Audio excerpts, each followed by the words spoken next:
안녕하세요. 이번 영상에서는 응급실에서 저체온증 환자의 매니지먼트에 대해서 말씀드리도록 하겠습니다.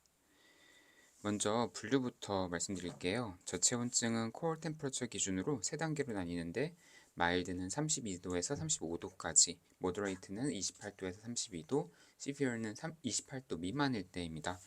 마일드의 경우에는 아직 환자가 시버링이 있어요. 우리가 스스로 열을 만들려고 시버링을 하고 있다는 거니까 아직 체온 조절 기전이 살아있다는 뜻이죠. 의식도 비교적 유지되고 혈압도 버티고, 2단계에서는 이제 젖은 옷을 벗기고 담요를 덮어주는 수동적인 제거온으로 충분한 경우가 많아요. 두 번째 모더레이트 같은 경우는 본격적으로 신경을 써야 되는 구간인데 쉬버링이 줄거나 아예 사라지고, 그다음에 체온이 더 떨어져서 이제 쉬버링을 못하는 단계가 된 거죠. 의식이 떨어지고 브레디카디아가 나타나고, EKG에서 오스본 J웨이브라든가 AFib 보이기 시작합니다. 이때는 적극적으로 외부 가온을 해줘야 되고요. 마지막 시비어 28도 미만의 경우에는 환자가 거의 반응이 없는 상태에 가깝고 혈압이 떨어지고 VFib이 발생할 가능성도 확 올라갑니다. 그래서 이 상태의 환자를 거칠게 뒤집는다거나 하면은 이것만으로도 VFib이 생겨서 어레스트가 발생할 가능성이 있습니다. 실제로 응급실에서 어떻게 접근하는지 볼게요. 먼저 A, B, C 그리고 즉시 보온을 시작합니다.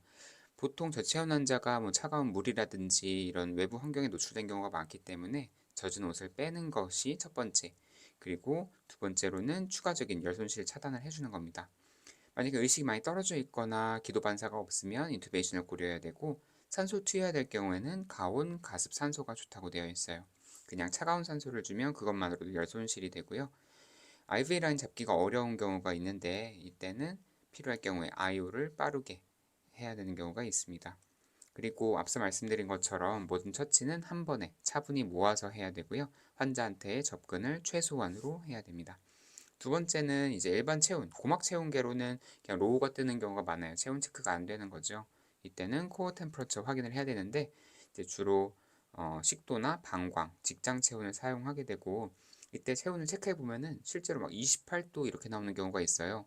그럴 때 기계 고장 난 거 아니야? 그렇게 생각하시면 안 되고 실제로 그 체온이라고 생각하시면 됩니다. 앞서 말씀드린 대로 어, 마일드는 32에서 35도, 모더레이트는 28도에서 32도, 시비어한 경우에는 28도 미만도 체크될 수가 있어요.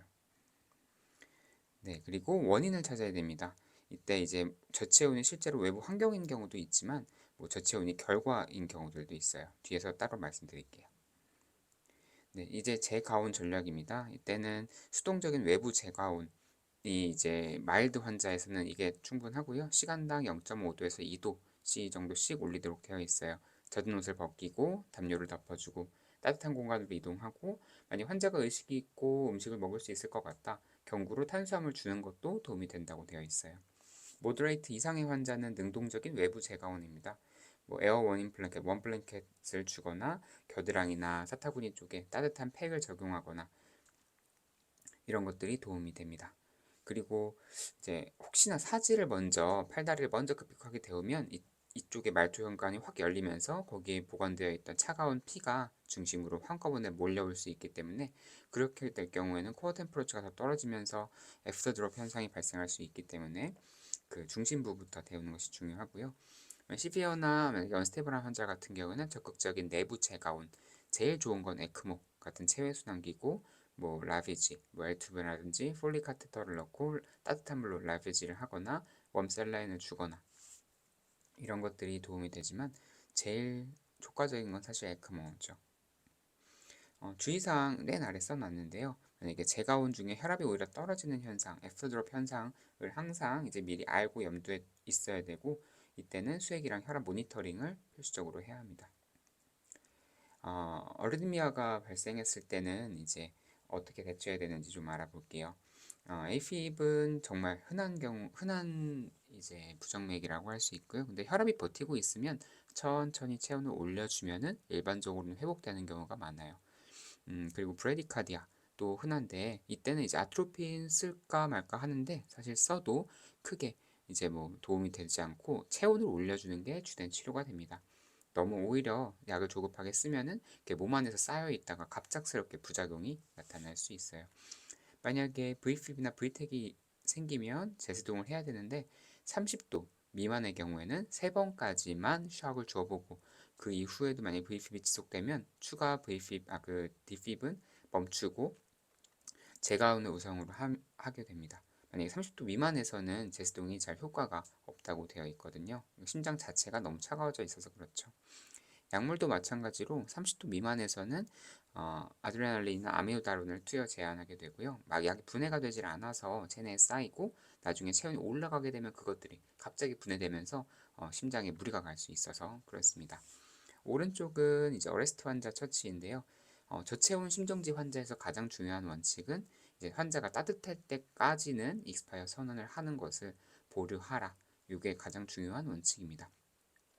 그리고 실제로 일반 심정지 환자보다 이 저체온 심정지 발생 환자가 이제 신경학적 회복 가능성이 훨씬 높은 이런 특수한 상황이라는 거죠. 우리가 실제로 뇌 손상을 막기 위해서 일반 심정지 환자도 심정지가 발생하고 ROC가 되면은 저체온 치료를 하잖아요. 그런 것처럼 이제 저체온 심정지 환자는 일반 심정지 환자보다 훨씬 신경학적으로 회복할 가능성이 높기 때문에 조금 더 특수한 상황이라는 걸 염두에 둬야 되고요. 그래서 CPR을 계속하면서 제가온, 리워밍을 계속 해주고 불안정하거나 어레스트 상태면 VA 에크모까지 고려를 해야 됩니다. 에크모에 대해서 조금 더 살펴볼게요. 왼쪽이 적응증인데요. 필수적으로 고려해야 되는 상황은 크게 네 가지입니다. 저체온 심정지면서 쇼커블 리듬이 있고 노플로 타임이 짧고 다른 제가온에 반응이 없는 심각한 언스테이블한 상황. 이때 에크모는 거의 필수에 가깝습니다. 에크모를 연계하기 위해서는 실제로 이제 해당 환자가 있는 병원이 할 수 있는지를 파악해 두고 안 될 경우에는 전원 결정을 고려해야 되고요. 오른쪽은 호프 스코어인데 이제 과거에는 포타슘이 일정 수치 이상이면은 예후가 불량하다 라는 식으로 이제 그 고려하던 시절이 있었는데 요즘에는 이제 그냥 포타슘 수치 하나만으로 판단하지 않고 나이, 성별, 뭐 코어 템퍼러처, 포타슘, 저체온이 된 기전, CPR 총 시간, 초기 리듬 같은 이런 7가지를 조합해서 생존 가능성을 계산한다고 되어 있습니다. 익수보다는 눈사태 매몰 그리고 쇼크볼 리듬이 조금 더 예후가 좋다고 되어 있어요.